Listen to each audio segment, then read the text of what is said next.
दोस्तों नमस्कार। स्वागत है आपका हमारे एक नए उद्यम यूनिएग्जाम शिक्षा में। जो यूनिएग्जाम आईएएस का एक नई कड़ी है जिस पर हम शिक्षा से रिलेटेड, चाहे वो स्कूल लेवल की हो चाहे यूनिवर्सिटी लेवल की हो, हर तरह के वीडियोस, हर तरह के कंटेंट लाएंगे और इसमें सब्जेक्ट एक्सपर्ट्स आपके साथ रूबरू होंगे, आपसे बातें करेंगे। इस कड़ी में आज हमारे साथ हैं डॉक्टर अभिजीत सहाय सर, जो दून यूनिवर्सिटी उत्तराखंड में असिस्टेंट प्रोफेसर हैं, ज्योग्राफी के हैं। सर हम आपका बहुत बहुत स्वागत करते हैं। थैंक यू मुझे और बुलाने चाहते के हैं लिए। कि सर आप अपने बारे में बताएं कि आप कहाँ से बिलोंग करते हैं, कहाँ से आपकी स्कूलिंग हुई और आपने कैसे पढ़ाई की, कैसे ये नौकरी आपको मिली असिस्टेंट प्रोफेसर की। मैं कहाँ से बिलोंग करता हूँ ये तो काफ़ी घुमा फिरा के बताने वाला है, क्योंकि ऐसे तो हमारी फैमिली रांची की है, बट मैं रांची में बहुत कम रहा, केवल अपने कॉलेज की पढ़ाई करने के लिए गया। हम लोग शुरू से पापा का इलाहाबाद में जॉब था, हम लोग इलाहाबाद में रहे, उत्तर प्रदेश में इलाहाबाद में रहे। वहीं से मेरी स्कूलिंग हुई। क्लास 12 तक मैंने इलाहाबाद से ही पढ़ाई की। सेंट जोसेफ्स कॉलेज इलाहाबाद है, वहाँ पर स्कूल है, वहीं से मैंने पढ़ाई करी। फिर उसके बाद कॉलेज करने के लिए, ऑनर्स की पढ़ाई करने के लिए ज्योग्राफी ऑनर्स मैंने किया सेंट जेवियर्स कॉलेज रांची से। वो कंप्लीट करने के बाद मेरा Delhi school of economics, Delhi university में मास्टर्स कंप्लीट किया मैंने यहाँ पर से। फिर पीएचडी किया मैंने इलाहाबाद यूनिवर्सिटी से ही ज्योग्राफी में, और मेरा शोध जो अध्ययन था वो माजुली आइलैंड में था। असम में एक आइलैंड है माजुली, ब्रह्मपुत्रा में रिवर का सबसे बड़ा आइलैंड है, उसके ऊपर मैंने अपना रिसर्च किया। फिर मैं 3 साल आईआईटी बॉम्बे में एक प्रोजेक्ट पे काम किया मैंने, वहाँ पे as an institute post doctoral fellow. वो प्रोजेक्ट ख़त्म हो ही रहा था, उसी समय दून यूनिवर्सिटी का फॉर्म आया हुआ था, जो कि मैंने भरा और सौभाग्यवश मेरा सिलेक्शन हो गया। और अच्छी बात है कि दून यूनिवर्सिटी में नया डिपार्टमेंट ज्योग्राफी का खुला था। हम लोग 4 जो नए लोगों का अपॉइंटमेंट हुआ, चारों फ्रेश थे हम लोग। चारों का अपॉइंटमेंट जब हुआ तो मेरिट के आधार पर मुझे हेड का चार्ज दिया गया अपने नए डिपार्टमेंट का, ज्योग्राफी डिपार्टमेंट का, वहाँ दून यूनिवर्सिटी में। तो इस समय करेंटली मैं ज्योग्राफी डिपार्टमेंट में दून यूनिवर्सिटी में असिस्टेंट प्रोफेसर भी हूँ और हेड के चार्ज पे भी हूँ। तो मतलब ये है कि आपने भूगोल की न केवल पढ़ाई की है बल्कि भूगोल को आपने जिया भी है। हाँ, भूगोल मतलब एक लाइफ का एक पार्ट हो गया है मेरे, भूगोल। हाँ। ज्योग्राफी बहुत बहुत ज़्यादा खास पार्ट आपने है। पहाड़ भी देखे, नदी भी देखी, बिल्कुल समंदर भी देखा बिल्कुल और बिल्कुल आइलैंड में बिल्कुल आपका काम रहा। बिल्कुल बिल्कुल। तो आपसे ये एक वाजिब सा सवाल उभरता है कि एकेडमिक मतलब क्या प्रोफेसर बनने की आपकी पहली प्राथमिकता थी, पहली पसंद थी, या फिर इलाहाबाद में जो विद्यार्थी रहते हैं, इलाहाबाद तो सिविल सर्विसेज के लिए जाना जाता था कि यहाँ पर विद्यार्थी सिविल के लिए आते हैं, तो एकेडमिक में आप कैसे आए? Interesting question. एक्चुअली जो मेरी पहली पसंद थी करियर को लेकर के, तो वो थी, मुझे एनडीए का बहुत शौक था, नेशनल डिफेंस एकेडमी का, आर्मी में जाने का बहुत शौक था। लेकिन मैंने क्लास 12 के समय में मैंने एग्ज़ाम भी दिया एनडीए का। अनफॉर्चुनेटली थोड़ा सा कुछ मार्क्स कम रह गया, कुछ ये सब हो गया, फिजिकल भी उसका काफ़ी होता है, तो उन सब में मेरा नहीं हो पाया। और जब नहीं हो पाया तो फिर मैंने ज्योग्राफी लिया रांची में। और जब मैंने वहाँ पे एडमिशन लिया तो एक किताब, चूँकि मुझे ओरिजिनल किताबें पढ़ने का बचपन से बहुत शौक था कि जो भी पढूं एकदम ओरिजिनल किताब पढूं, तो एक किताब थी world regional geography, Clawson and Fisher की, जो कि मैंने पढ़ी थी और वो बहुत गहरा छाप छोड़ गई। बिल्कुल फर्स्ट ईयर में ही मैंने गलती से उठा ली थी वो किताब, लाइब्रेरी से उठा करके पढ़ ली थी। और मुझे बहुत शुरू से बहुत शौक था दुनिया घूमने का, लोगों से मिलने का, नए तरह के लोगों से, नए कल्चर्स देखने का, नई जगह जाने का। और जब मैंने वो वर्ल्ड रीजनल ज्योग्राफी पढ़ी कंट्री वाइज, उसमें अलग अलग कंट्री का क्या क्या है, वहाँ पर के कल्चर, वहाँ का ट्रेडिशन और तरह तरह की चीज़ें दी हुई थी, तो मुझे पढ़ करके लगा कि ये काम तो मैं ज्योग्राफर बन करके कर सकता हूं। तो मुझे ज्योग्राफी में क्या करना है, उस समय ग्रेजुएशन में था, मुझे ये नहीं पता था कि एकेडमिक्स में आना है, असिस्टेंट प्रोफेसर बनना है, रिसर्च करना है, ये वो। लेकिन मुझे ये पक्का पता था जो भी मुझे करना है लाइफ में, ज्योग्राफी के थ्रू ही करना है। मतलब आपको 12th में ये पता चला? नहीं, बीए फर्स्ट ईयर में। बीए फर्स्ट ईयर में आपके क्या सब्जेक्ट थे? बीए फर्स्ट ईयर में ऑनर्स था हमारा, सिर्फ ज्योग्राफी था, उसके अलावा सब्सिडरी पेपर होते थे, लेकिन ऑनर्स सब्जेक्ट ही होता था, पढ़ना रहता था। तो इसका मतलब ये कि 12th में ही आपने डिसाइड किया था कि ज्योग्राफी लूंगा? हाँ, मतलब कि अगर एनडीए नहीं हो पाया तो फिर ज्योग्राफी लूंगा। ज्योग्राफी मुझे अच्छा लगता था, दुनिया घूमना, इन सब तरह की चीज़ मुझे बहुत अच्छी लगती थी। मैं बहुत घूमा भी, उसके बाद भी एज ए ज्योग्राफर भी मैं बहुत घूमा, अपने रिसर्च के पॉइंट ऑफ व्यू से भी घूमा, कॉन्फ्रेंसेज अटेंड करने के लिए भी घूमा, तो बहुत घूमा, बहुत अच्छा लगा मुझे ज्योग्राफी। तो मतलब बीए फर्स्ट ईयर में आप तय कर चुके थे? हाँ, कि मुझे जो करना है ज्योग्राफी में ही करना है। तो आपका जो पीयर ग्रुप था, तो वो क्या, वो भी एकेडमिक्स ओरिएंटेड था या फिर वो सिविल सर्विसेज के लिए थे? यूजी तक तो जो मेरा पीयर ग्रुप था ग्रेजुएशन तक, तो वो तो नहीं था। उनको था कि बस यूजी कंप्लीट करो, नौकरी करो, बैंक का एग्जाम दो, ये करो वो करो। बट मुझे उन सब में उतना इंटरेस्ट नहीं था, तो मैं दिल्ली यूनिवर्सिटी आ गया। दिल्ली यूनिवर्सिटी में मेरे फ्रेंड्स जो थे, तो बहुत ही यूनिक ग्रुप था। यहाँ पे हमारे कुछ तो थे जो कि सिविल सर्विसेज के लिए पूरी तरह से थे, जिन्होंने निकाला भी सिविल सर्विसेज, हमारे कई दोस्तों ने निकाला भी सिविल सर्विसेज, और 3-4 हमारे साथ ऐसे दोस्त थे। मेरा जैसे बहुत ही अच्छा दोस्त था, असम का ही दोस्त था। हम लोगों का था कि नहीं, हम लोग को सिविल सर्विसेज में तो इंटरेस्ट नहीं है, हम लोगों को ज्योग्राफी में करियर बनाना है, आर्टिकल पढ़ना है, आर्टिकल लिखना है, अपना नाम छपा हुआ देखना है आर्टिकल में, तो इसका हम लोगों को बहुत शौक था। तो पीजी के समय से तो डेफिनेटली था कि नहीं, सिविल सर्विसेज नहीं, एकेडमिक्स की तरफ जाना है। तो मतलब पीजी ने अब निर्धारित कर दिया कि आप अब एकेडमिक्स, फिर क्लियर हो गया। उससे पहले बस ये था कि जो करना है ज्योग्राफी से करना है। पीजी तक ये समझ में आ गया कि अच्छा ज्योग्राफी में क्या करना है, ज्योग्राफी में एकेडमिक्स करना है, असिस्टेंट प्रोफेसर, रिसर्च और ये सब चीजें करनी है। तो ये जो प्रोफेसर बनने की यात्रा है वो एक लंबी यात्रा है। बिल्कुल, बहुत लंबी यात्रा है। और सामान्य मध्यम वर्गीय परिवार के लिए विद्यार्थियों में, लोगों में, लड़कों में जैसे ही 20-22 के होते हैं, उसके बाद से जिम्मेदारियां आने लगती हैं कि तुम कुछ करो। तो कैसे इसको आगे किया जा सकता है? अगर किसी को मन है इसमें करने का, तो उसमें आर्थिक परिस्थितियां क्या रोल निभाती हैं और कैसे इसको कंटिन्यू किया जा सकता है कि हम आगे पढ़ाई करें? देखिए, अगर कोई विद्यार्थी है जो कि इस समय यूजी में है, पीजी में है, जो कि सोच रहा है कि मैं एकेडमिक्स में आऊँ, असिस्टेंट प्रोफेसर आऊँ, तो मैं उसको पहले ही वार्न करना चाहता हूँ कि बहुत बहुत ज़्यादा स्ट्रगल है इस फील्ड में।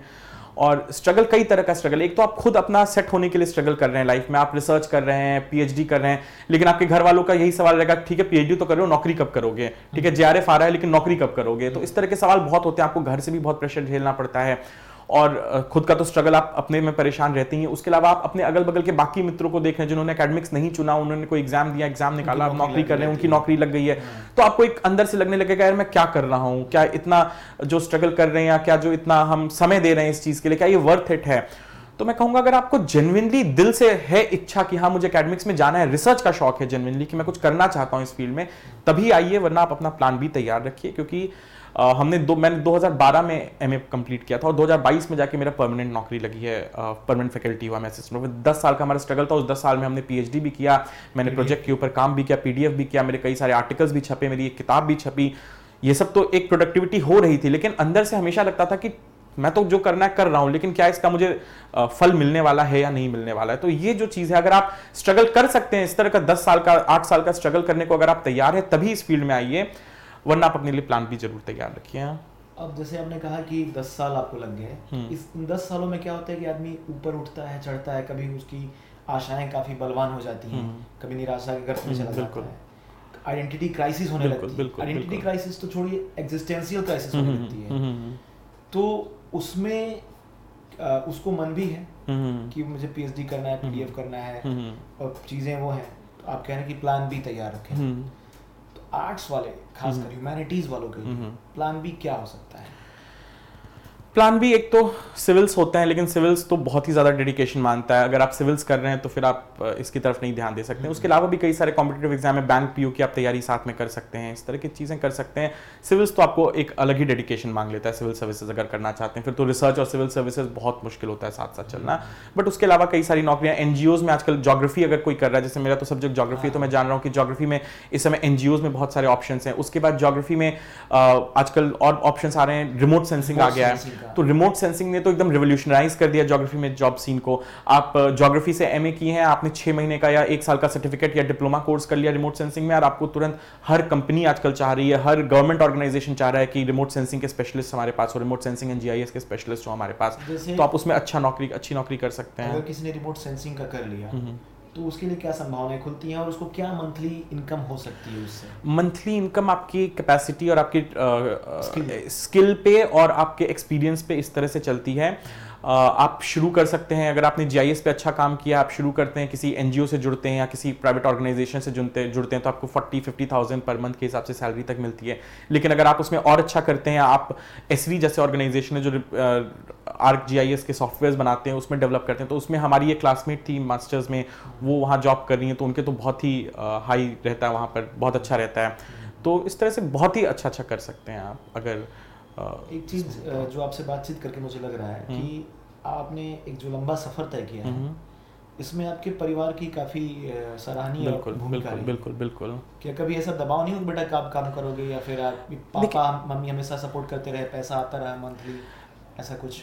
देखिए, पेरेंट्स एग्जैक्टली उन लोगों ने तो कभी दबाव नहीं दिया, क्योंकि मेरे पापा खुद प्रोफेसर रहे हैं, एकेडमिक्स में ही रहे हैं, तो वो समझ रहे थे कि कितना स्ट्रगल करना होता है। और घर से पैसा तो नहीं, क्योंकि 2012 में ही मैंने जब एमए किया था तभी मेरा जेआरएफ निकल गया था। तो पहले तो 5 साल जेआरएफ हम लोगों को मिलता था, 30-32 हज़ार मिलता था। फिर मेरा आईटी बॉम्बे में जब प्रोजेक्ट था इंस्टीट्यूट पोस्ट डॉक्टरल फेलो, तो वहाँ पर करीब 1 लाख सैलरी होती है। तो घर से तो पैसा नहीं लेता था, तो घर से कोई प्रेशर ऐसा था नहीं ऐसा।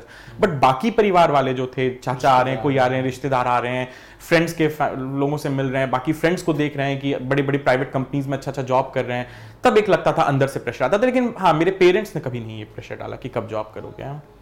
अभी प्रोफेसरों की जवानी तो 35 साल के बाद शुरू होती है, ऐसा राग दरबारी में श्रीलाल शुक्ल कहते हैं। तो फिर उनकी जो सामाजिक चीजें होती हैं वो सब छूटने लगती हैं। बिल्कुल बिल्कुल बिल्कुल। तो इसमें बहुत धैर्य की जरूरत पड़ेगी, बहुत धैर्य की जरूरत पड़ेगी। आपको स्ट्रगल करना है, आप ये एक्सपेक्ट करके आइए कि आपको अगले 8-10 साल स्ट्रगल करना है। सर्टेनिटी नहीं है कि आप करके पीएचडी करके निकलेंगे तो बिल्कुल। मैं यही कहूंगा लेकिन कि आप अपना काम ईमानदारी से करिए। आपका काम है, जब आप एमए करने के बाद आप जब रिसर्च में आ रहे हैं, आपका काम है कि आप ईमानदारी से रिसर्च करिए, उसको अच्छी जगह पब्लिश कराइए, पीयर रिव्यूड पब्लिकेशन कराइए। ये चीज के साथ मैं कभी खिलवाड़ नहीं किया, क्योंकि आजकल मैं इस माध्यम से एक और बात कहना चाहूंगा कि एक बहुत खराब ट्रेंड शुरू हो गया है। एक बहुत खराब ट्रेंड शुरू हो गया है कि 1500 रुपए, 2000, 2500 रुपए दिए किसी भी जर्नल में पब्लिश करा लिए, कुछ भी लिख करके पब्लिश करा लिए, 1 हफ्ते के अंदर पब्लिश होकर के आ गया। लेकिन इससे आपका ग्रोथ नहीं होगा। आप पब्लिश करा लेंगे, आपको एपीआई का पॉइंट भी मिल जाएगा, लेकिन ग्रोथ नहीं होगा। जब हम यहाँ ऑन टीवी हैं और बता रहा हूँ, तो मैं एक अपना एक्सपीरियंस शेयर करना चाहूँगा कि मैं जब नया रिसर्च ज्वाइन किया था और मैंने पहला पेपर लिखा था अपना, और मुझे कई लोगों ने ये कहा कि कहीं भी छपवा दो, कहीं भी छपवा दो, पर मुझे अच्छा नहीं लगा। मैं एक अमेरिकन जोग्राफिकल सोसाइटी का जर्नल है, इंटरनेशनल जर्नल है, फोकस ऑन जोग्राफी, उस पर मैंने भेजा वो आर्टिकल, और उस आर्टिकल को करीब छपने में 2 साल लग गए। लिखा हुआ था, भेजने के बाद भी 2 साल लगे। कई बार बैक एंड फोर्थ हुआ, वहां पर से मेल आता कि आपके आर्टिकल में ये कमी है।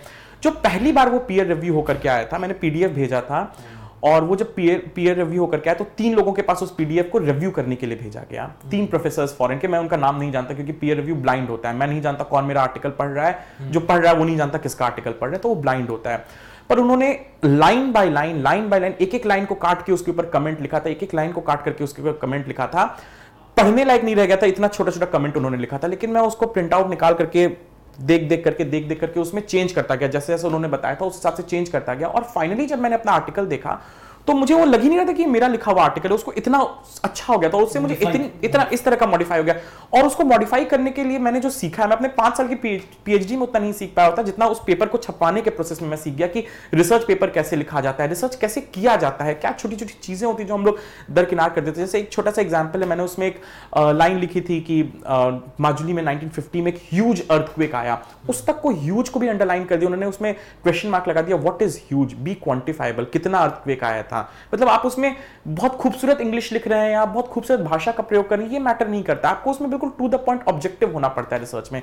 तो ये सब चीजें कहां से समझ में आई, क्योंकि जब मैंने ये मेरे अंदर था कि पब्लिकेशन में कराऊंगा तो मैं जल्दी कराने के चक्कर में किसी को पैसे देकर के जल्दी नहीं छपवा लूंगा, टाइम लगेगा हो सकता है, लेकिन मैं अच्छी जगह से छपवाऊंगा क्योंकि वो मेरे लिए एक लर्निंग एक्सपीरियंस होगा। तो ये सब चीज अपना काम ईमानदारी से करना चाहिए। अगर आप ईमानदारी से कर रहे हैं तो अल्टीमेटली 8 साल 10 साल बाद आपको उसका फल जरूर मिलेगा कहीं ना कहीं। बिल्कुल सही कहा सर आपने कि आप अगर ईमानदारी से जुड़े हुए कर रहे हैं तो कभी ना कभी उसका फल मिलेगा। बिल्कुल।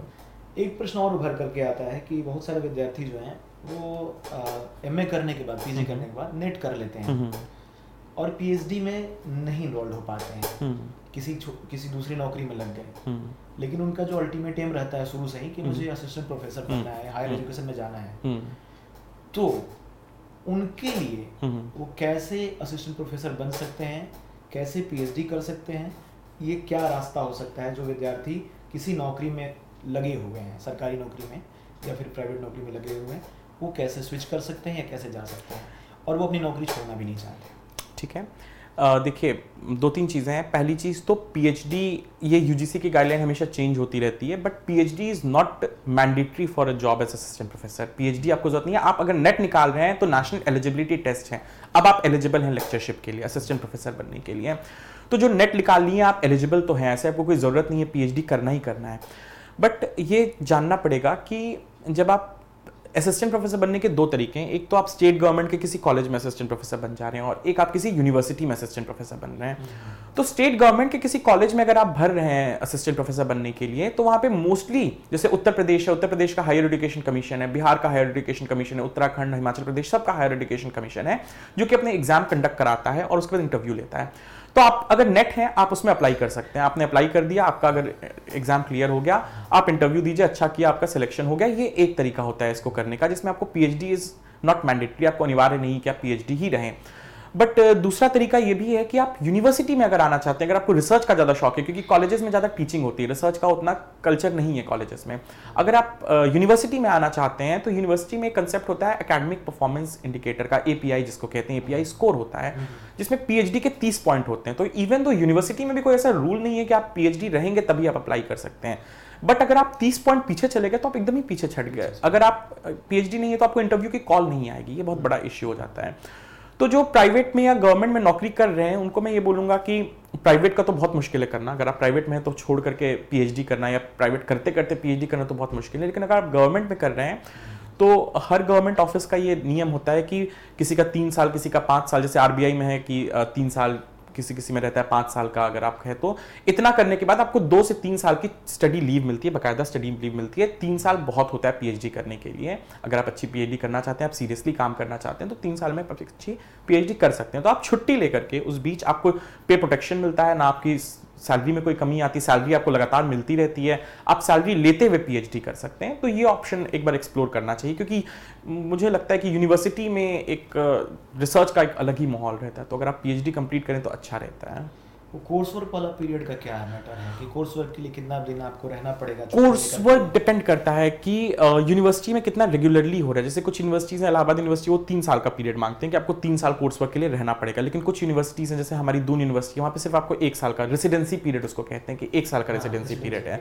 लेकिन 3 साल से ज़्यादा कहीं रेसिडेंसी पीरियड नहीं होता। तो अगर आपको 3 साल की छुट्टी, जो कि ज़्यादातर सरकारी नौकरियों में आपको बहुत आसानी से मिल सकती है स्टडी लीव के नाम पर, 2 से 3 साल की छुट्टी, तो अगर आप वो ले सकते हैं तो आप रेसिडेंसी पीरियड भी कंप्लीट कर लेंगे। आपको बस ये देखना पड़ेगा कि वहाँ पे कोर्स वर्क टाइमली होता हो उस यूनिवर्सिटी में।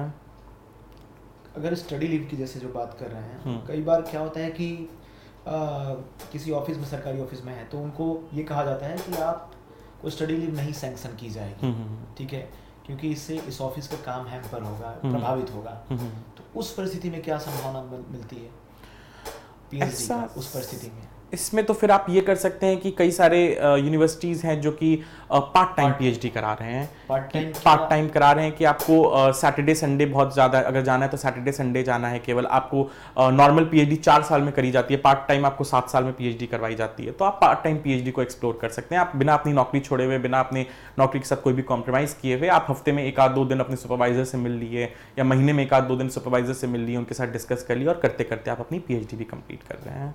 एक क्वेश्चन इससे निकल करके आता है कि क्या पार्ट टाइम पीएचडी रेगुलराइज्ड है? क्या पार्ट टाइम वैलिड है? हाँ, बिल्कुल वैलिड है, बिल्कुल वैलिड है। प्रोफेसर के लिए माना जाएगा बाद में, या फिर ये हटा दिया? देखिए, रिसर्च की एक ही करेंसी होती है, वो है पब्लिकेशन। आपकी पीएचडी फुल टाइम या पार्ट टाइम में इससे मैटर नहीं करता। पीएचडी की डिग्री के बाद आपको डॉक्टर ही मिलना है। आपको बस ये है कि during the period of research आप अच्छा पब्लिकेशन करें, वो चाहे आपका पार्ट टाइम हो चाहे फुल टाइम हो। पार्ट टाइम में आपको समय ज़्यादा लगेगा, आपको अपने नौकरी के साथ साथ समय निकाल करके पब्लिकेशन का काम करना पड़ेगा, वो थोड़ी सी दिक्कत होगी, लेकिन वो किया जा सकता है, क्योंकि उसीलिए तो 4 साल के बदले 7 साल दिया जाता है पार्ट टाइम में। तो आपको टाइम लगेगा, लेकिन पब्लिकेशन ही एक है जो कि आपका इंडिकेटर होता है पीएचडी अच्छी है कि खराब है। मापक अगर कुछ है रिसर्च में तो सिर्फ और सिर्फ आपका अच्छा पब्लिकेशन है। पब्लिकेशन पे ध्यान दीजिए, पार्ट टाइम है या फुल टाइम है, उस चीज़ को लेकर के परेशान मत होइए। एक प्रश्न इससे सर और उभर करके आता है कि अच्छा पब्लिकेशन का मतलब क्या? जो यूजीसी अपना केयर लिस्ट जारी करती है उसके द्वारा, या फिर और अच्छा क्या, इसका पैमाना क्या है?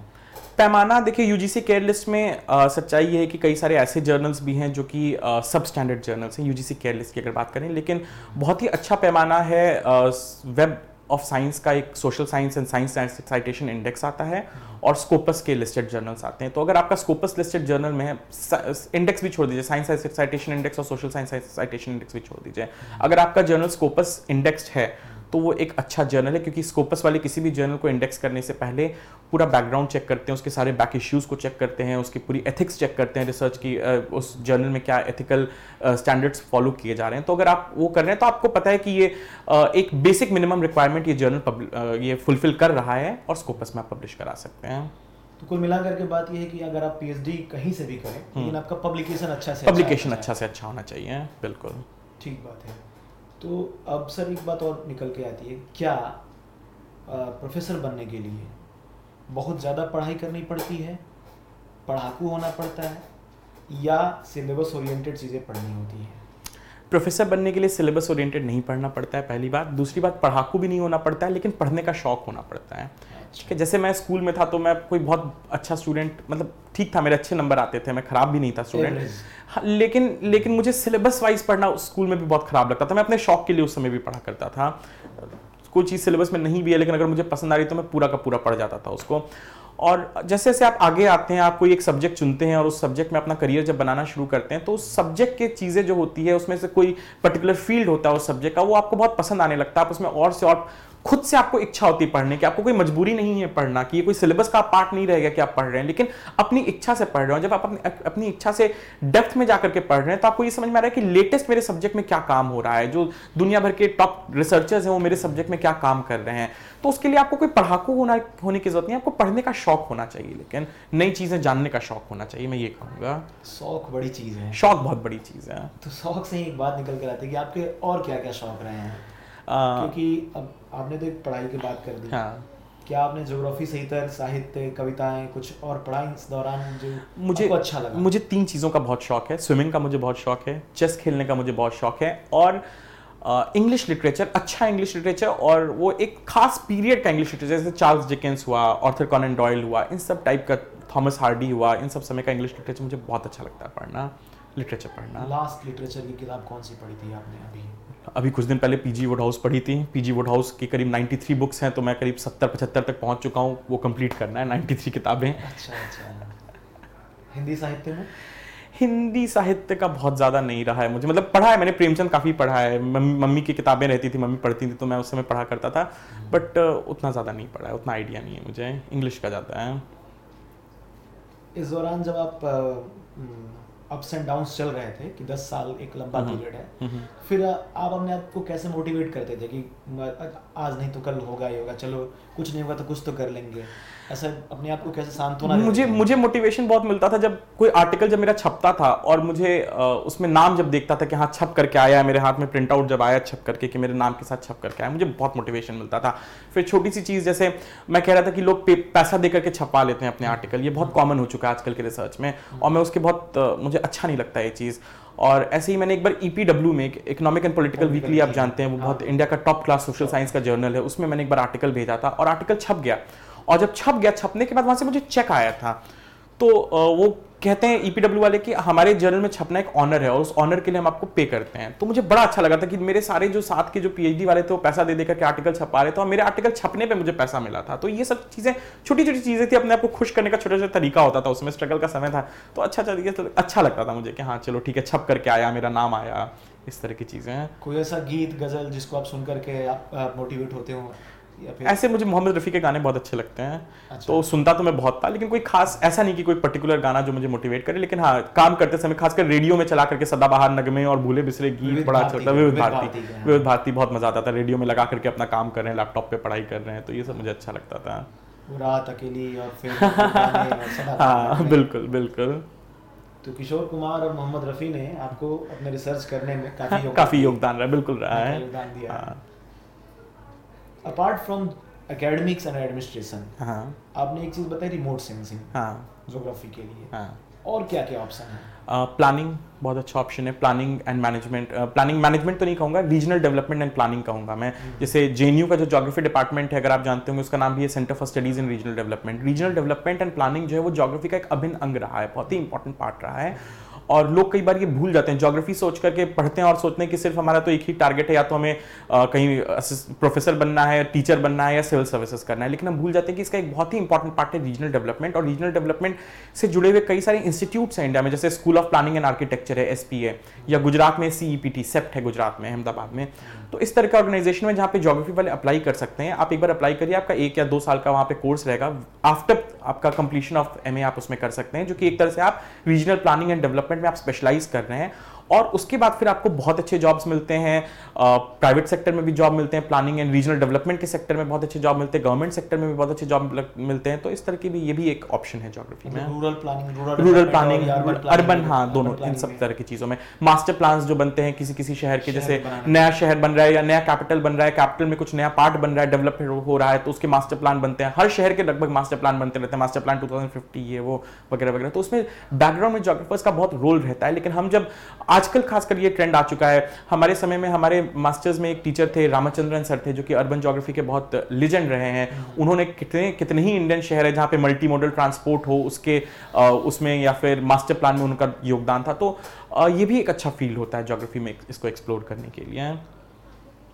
एकेडमिक हो गया, चाहे वो टीचर बनना हो, प्रोफेसर बनना हो, एडमिनिस्ट्रेशन हो गया, रिमोट सेंसिंग के लिए डिप्लोमा करनी पड़ेगी, बिल्कुल, और प्लानिंग करना, प्लानिंग एंड डेवलपमेंट। कुछ और इसके अलावा एनवायरनमेंट के फील्ड में आपको एनजीओज में अच्छे अच्छे जॉब मिलते हैं ज्योग्राफर्स को। खासकर ज्योग्राफी के साथ सबसे अच्छी बात क्या होती है कि वो एनवायरनमेंट भी देखता है और एनवायरनमेंट के साथ साथ सोसाइटी भी देखता है। ज्योग्राफी, हम कहते हैं कि अगर ज्योग्राफी को डिफाइन करना हो तो सबसे पुरानी जो ज्योग्राफी की डेफिनेशन है 232 BC में, लगभग 2200 साल पहले एराटोस्थनीज ने दी थी। Geography is the study of earth as the home of man. तो इसमें एक तरफ एनवायरनमेंट और एक तरफ मैन, मतलब ह्यूमन सोसाइटी हमेशा साथ जुड़ी रहती है, आप दोनों को अलग नहीं कर सकते हैं ज्योग्राफी में। तो एनवायरनमेंट और एनवायरनमेंट का इंपैक्ट हमारे सोसाइटी में क्या हो रहा है, इन चीज़ों को समझने के लिए कई सारे एनजीओज हैं जो इन फील्ड में काम करें, जो कि ज्योग्राफर्स को चाहते हैं कि ज्योग्राफर्स उनमें इनपुट दे। बट अनफॉर्चुनेटली ज्योग्राफर्स ज़्यादातर सिविल सर्विसेज की तैयारी में ही लगे रहते हैं मास्टर्स करने के बाद। तो इन सब में भी आप एक्सप्लोर कर सकते हैं कि एनजीओज में बहुत अच्छे अच्छे जॉब के ऑप्शन आते हैं। इनफैक्ट मुझे 2-3 बार आया भी था, जब मैं खासकर IIT बॉम्बे में था, तो वहाँ पर मुझे आजिम प्रेमजी फाउंडेशन से भी एक बार मेल आया था कि वहाँ पर एक बार इंटरव्यू करना चाहते हैं, हमारा देखना चाहते हैं। लेकिन चूंकि मुझे बिल्कुल सीरियस था मैं कि नहीं, मुझे एकेडमिक्स में ही जाना है, मुझे भटकना नहीं है, तो मैं फिर इन सब चीज़ों में नहीं गया। लेकिन अगर आप चाहते हैं तो आप कर सकते हैं, इस फील्ड में भी कर सकते हैं। आपने एक शब्द कहा अनफॉर्चुनेटली, ज्योग्राफर जो हैं, हाँ, वो सिविल सर्विसेज में लगे रहते हैं। हाँ, ये मुझे थोड़ा सा खटकता है। अनफॉर्चुनेटली मैं जब इलाहाबाद यूनिवर्सिटी में PhD कर रहा था, एज ए JRF में क्लास लेता था, और मैं बहुत बच्चों को मोटिवेट करना चाहता था रिसर्च के लिए कि 2-4, अगर क्लास में 50 बच्चे उसमें से 1-2-4 बच्चे भी अगर रिसर्च के लिए मोटिवेट हो तो मुझे बहुत अच्छा लगेगा। बट बच्चे ठीक है, जब पढ़ते हैं उस समय तो उनको बहुत अच्छा लगता था, और कई बार बात भी करते थे, लेकिन आगे जाकर के फैमिली के प्रेशर में ये वो करके फिर कोचिंग ही लेते थे और UPSC के ही चक्कर में पढ़ते थे। अच्छे अच्छे बच्चे वो फिर सिविल सर्विसेज में ही चले जाते थे, रिसर्च में नहीं आते। तो मुझे लगता था कि ये बच्चे अगर रिसर्च में आए तो अच्छा रहेगा। तो जैसे वो बच्चे चले जाते थे मॉनेटरी बेनिफिट के लिए, ज्योग्राफी के लिए अभी उनको ज़्यादा जानकारी नहीं हुई होगी, या फिर वो उनका इंक्लिनेशन नहीं रहा होगा उधर का, तो ज्योग्राफी और क्या पैमाने खोलता है, और क्या क्षितिज खोलता है, और क्या आकाश खोलता है? 4-5 तो आपने बता दिए। मैं 2 एग्जाम्पल दूंगा, ठीक है।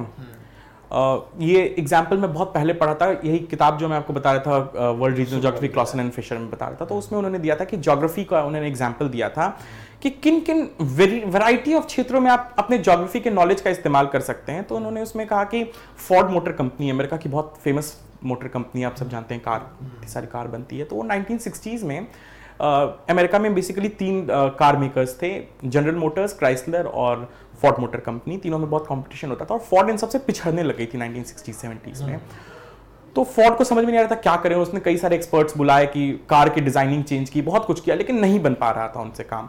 तो उन्होंने एक ज्योग्राफर को बुलाया, जेम्स मिचेल नाम था उनका, और उनको उन्होंने काम दिया कि समझने के लिए कि कुछ स्टेट्स हैं जहां पे फोर्ड अच्छा कर रहा है, अमेरिका के कुछ स्टेट्स हैं जहां फोर्ड अच्छा कर रहा है, लेकिन बाकी स्टेट्स में पिछड़ रहा है जनरल मोटर्स और क्रिसलर से। तो इसका क्या कारण हो सकता है?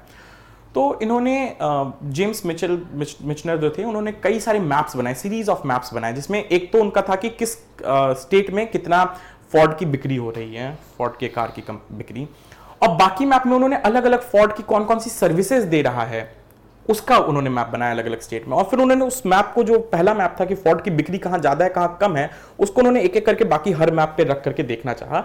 और फिर उससे उनको समझ में आया कि जहां जहां फोर्ड के जो सर्विस सेंटर्स हैं वो ऐसे हैं कि ऑफिस से घर आते समय उनके राइट हैंड साइड में मिले, क्योंकि वहां राइट हैंड ड्राइव है। तो राइट हैंड साइड में जहां उसके सर्विस सेंटर्स हैं, तो वहां लोग प्रेफर कर रहे हैं कि फोर्ड लेना चाहेंगे।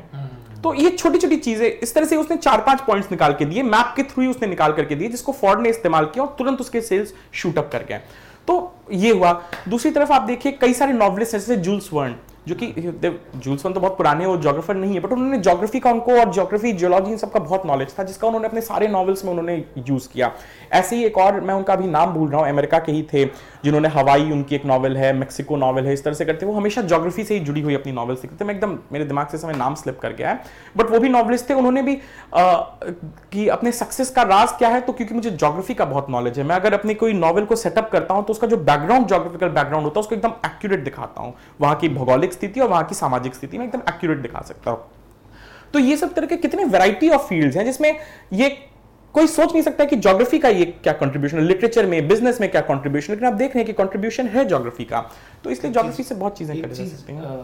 पूछना चाहता हूं मैं कि आजकल जियोपॉलिटिक्स का बहुत चल रहा है, तो जियोपॉलिटिक्स के लिए जो नीति निर्माण है उसमें ज्योग्राफर का क्या रोल, उसमें क्या संभावनाएं हैं जियोपॉलिटिक्स में? या तो नीति आयोग में जा सकते हैं या फिर और कहीं, वो कुछ। जियोपॉलिटिक्स की अगर मैं बात करूं तो जियोपॉलिटिक्स का पूरा बेस जो है ओरिजिनल ज्योग्राफर्स ने डाला। इनफैक्ट बहुत कम लोग जानते हैं कि जब फर्स्ट वर्ल्ड वॉर खत्म हो रहा था तो अमेरिका के प्रेसिडेंट वुड्रो विल्सन थे उस समय, और वुड्रो विल्सन के जो सलाहकार थे, जो चीफ एडवाइजर थे उनके, वो उनका नाम था इसिया बोमन, जो कि बहुत फेमस ज्योग्राफर थे, और उन्होंने जॉन हॉपकिंस यूनिवर्सिटी में ज्योग्राफी डिपार्टमेंट खोला। जॉन हॉपकिंस यूनिवर्सिटी के वो प्रेसिडेंट भी रहे, और इसिया बोमन एक पॉलिटिकल ज्योग्राफर थे, और उन्हीं के रिकमेंडेशन पर एक ऑर्गेनाइजेशन बनी लीग ऑफ नेशंस, जिसको बाद में सेकेंड वर्ल्ड वॉर के बाद जो यूनाइटेड नेशंस में बदल गई। तो यूएनओ जो कि सबसे बड़ा ऑर्गेनाइजेशन है डिप्लोमेसी का, उसका जो बेस रखा गया था वो इसिया बोमन एक ज्योग्राफर ने रखा था 1919 में लीग ऑफ नेशंस के थ्रू। तो आप सोचिए कि कितना बड़ा कंट्रीब्यूशन रहा है ज्योग्राफी का जियोपॉलिटिक्स और पॉलिटिकल ज्योग्राफी के फील्ड में। तो इन सब चीजों को भी एक्सप्लोर किया जा सकता है। इंडियन ओशन रीजन में इंडियन ओशन के जो कैरेक्टरिस्टिक्स हैं उसको किस तरह से हम यूज कर सकते हैं डिप्लोमेसी को बढ़ाने में, उसमें ज्योग्राफर्स का बहुत बड़ा रोल रह सकता है। मेरे एक फ्रेंड ने एक एमफिल किया था, उसमें इंडो बांग्लादेश ट्रेड जो था, वाटरवे के थ्रू ट्रेड था, और ट्रेड के थ्रू कैसे हम डिप्लोमेसी को सपोर्ट कर सकते हैं, उसके ऊपर उसने एमफिल का काम किया था। बहुत ही बेहतरीन काम था, इतने सुंदर सुंदर मैप्स उसने बनाए थे जिसमें पूरा ट्रेड रूट दिखाया गया था कि किस तरह से इंडिया और बांग्लादेश के बीच में हो रहा है, कौन कौन से रिवर के चैनल्स के थ्रू हो रहा है। तो इस तरह के भी काम, बहुत अच्छे अच्छे काम हो सकते हैं ज्योग्राफी में जो किए जा सकते हैं। अभी तो आजकल थिंक टैंक भी बहुत सारे खुल गए हैं, थिंक टैंक भी बहुत सारे बन रहे हैं, हाँ, उसमें भी ज्योग्राफर का काफी रोल उसमें भी ज्योग्राफर्स का काफी रोल है, और इंडिया में तो फिर भी कम कर रहे हैं, लेकिन फॉरेन में तो बहुत ही ज्यादा ज्योग्राफर्स लीड ले रहे हैं इस तरह के थिंक टैंक्स में, जो फॉरेन के थिंक टैंक्स हैं वहां पर। और अभी जैसे क्रूज वगैरह का भी चल रहा है, तो उसमें भी ज्योग्राफी बिल्कुल बिल्कुल बहुत बड़ा। देखिए, आप कभी भी ज्योग्राफी के कोई भी परिस्थिति से आप दूर नहीं रह सकते। क्लाइमेट हो, फिजियोग्राफी हो, आपको हर तरह से अफेक्ट कर रही है, और उसको समझने के लिए ज्योग्राफी की जरूरत है। तो ज्योग्राफी से दूर तो कोई जा नहीं सकता। Everything is a product of geography, अगर आप देखिए अपने अगल बगल। तो इसलिए ज्योग्राफी की तो जरूरत पड़ती है, हर चीज में जरूरत पड़ती है। हमारे कल्चर को भी ज्योग्राफी काफी डिसाइड करती है। बिल्कुल बिल्कुल बिल्कुल। गर्म कंट्री, ठंडा कंट्री, क्या कल्चर है, ये सब चीजें तो ज्योग्राफी हमेशा ही डिसाइड करती रही है। तो कुल मिलाकर के अगर आप ज्योग्राफी पढ़ते हैं तो ज्योग्राफी को मन से पढ़िए। बिल्कुल। अगर आप रिसर्च करना चाहते हैं, जिस सब्जेक्ट को पढ़ रहे हैं उसको मन से और ईमानदारी से रिसर्च करिए उस सब्जेक्ट में। मैं कहूँगा सब्जेक्ट में, जिस भी सब्जेक्ट को पढ़ना चाहते हैं, रिसर्च करना चाहते हैं तो रिसर्च अच्छे से करिए, और पब्लिकेशन आपका एक स्टैंडर्ड होना चाहिए, अच्छा होना चाहिए। ये जो छोटी छोटी सफलताओं के पीछे, छोटी छोटी माइलस्टोन्स के पीछे जो आप जाते हैं कि किसी से पैसा दे करके हम छपवा लें, आप उसको दरकिनार करते हैं। बिल्कुल, मैं उसको बहुत गलत मानता हूं। बहुत लॉन्ग रन में नहीं जा सकती हैं। तो सर, अब जाते जाते एक मोटिवेशनल संदेश या फिर कुछ ऐसा जिससे कि विद्यार्थियों में फिर से एक ललक जगे कि नहीं, हमें एकेडमिक में जाना है, और एकेडमिक एक अच्छा अपॉर्चुनिटी है। आजकल तो एडटेक भी खुल गया है, बहुत सारे एडटेक होने की वजह से ज्योग्राफी की डिमांड भी हो गई है, सारे सब्जेक्ट की डिमांड हो गई है, आप अपने सब्जेक्ट को अच्छे से जानते हैं। तो ऐसा कुछ जिससे कि इनको लगे कि नहीं, जो भी पढ़ रहे हैं, जो भी कर रहे हैं, वो ठीक है, कभी ना कभी कुछ ना कुछ हो जाएगा। अगर एक व्यक्ति 10 साल बाद प्रोफेसर बन सकता है, तो मैं 12 साल बाद भी बन सकता हूँ। मैं बस एक ही, इससे पहले भी मैंने बात करी थी कि अपना काम, जो भी काम है आपका, उस काम को अगर आप ईमानदारी से करेंगे तो उस फील्ड में आपको जरूर सफलता मिलेगी, 100% मिलेगी। समय लगेगा उस सफलता को मिलने में, लेकिन 100% मिलेगी। आप रिसर्च करिए, जिस भी फील्ड में कर रहे हैं रिसर्च करिए, उस फील्ड में एकदम दिल लगा करके रिसर्च करिए। फील्ड वर्क करना होता है, लोग, मैं देखता हूँ फील्ड वर्क से भागते हैं। हमारे ज्योग्राफी के सब्जेक्ट में तो फील्ड वर्क बहुत जरूरी होता है, लोग जाते ही नहीं, अपने घर बैठे बैठे डेटा जनरेट कर देते हैं। मैं तो माजुली 3 साल मैंने पीएचडी करी थी, उसमें से 6 महीने से ऊपर तो मैं माजुली में ही बिताया था। तो ईमानदारी से करिए काम, आपको डेफिनेटली सफलता मिलेगी, बस यही मैं कहूँगा। माजुली से एक चीज निकल कर आएगी, क्या माजुली में 6 में रहे थे तो वहाँ असमियत सीखी आपने? असमीज बोलनी तो मैं नहीं पाता था, लेकिन समझ में पूरा लेता था। कोई भी बात होती थी, जैसे मैं इंटरव्यू के लिए जाता था तो मैं अपने साथ एक इंटरप्रेटर लेकर के जाता था, जो कि मैं जब सवाल पूछा था, क्योंकि मुझे ये डर रहता था कि मैं सवाल पूछ रहा हूँ तो कहीं वो लॉस्ट इन ट्रांसलेशन ना हो जाए। थोड़ी बहुत असमीज तो मेरे को आनी ही लगी थी, बट लॉस्ट इन ट्रांसलेशन ना हो जाए, मैं कुछ पूछ रहा हूँ और वो सही टर्म मैंने यूज नहीं किया तो वो कुछ और जवाब दे दें। तो मैं अपने साथ एक इंटरप्रेटर लेकर के जाता था, जो कि लेकिन जो मुझे जवाब देते थे उसके लिए मुझे किसी इंटरप्रेटर की जरूरत नहीं होती थी। मुझे ठीक समझ में आता था अच्छा क्या बोल रहे हैं, तो मैं उसी हिसाब से उसको नोट डाउन करता था। तो जो असमीज लोग हमारे साथ हैं और जो देख रहे हैं उनके लिए मैं कहूँगा कि सर ने काफ़ी दुनिया इंटरव्यू दिया है। दुनिया मतलब बहुत अच्छा, बहुत अच्छा। हाँ, तो अच्छे से बताया सर ने आपको। वहाँ पे एक सिंगर भी रहे हैं जुबिन गर्ग, हाँ। उनका सॉन्ग भी है माजुली एजुनी साउली ऐसे करके। तो दोस्तों आज हमारे साथ थे डॉक्टर अभिजीत सहाय सर, जिन्होंने आपको ज्योग्राफी से रिलेटेड और एकेडमिक्स में आप क्या क्या कर सकते हैं इसके लिए बहुत अच्छे से आपको गाइड किया है। और इसी के साथ हम सर को बहुत बहुत धन्यवाद देते हैं कि वो देहरादून से यहाँ पर आए और उन्होंने अपना कीमती समय दिया हमारे संस्थान के साथ। मैं आपसे इसके साथ विदा लेना चाहता हूँ, इस उम्मीद के साथ कि हम आगे भी ऐसे ही एकेडमिशियंस को, ऐसे ही सब्जेक्ट एक्सपर्ट को आपके साथ लाते रहेंगे, रूबरू करवाते रहेंगे और आपका ज्ञानवर्धन मार्गदर्शन होते रहेगा। बहुत बहुत शुक्रिया दोस्तों, बने रहिए हमारे साथ। नमस्ते।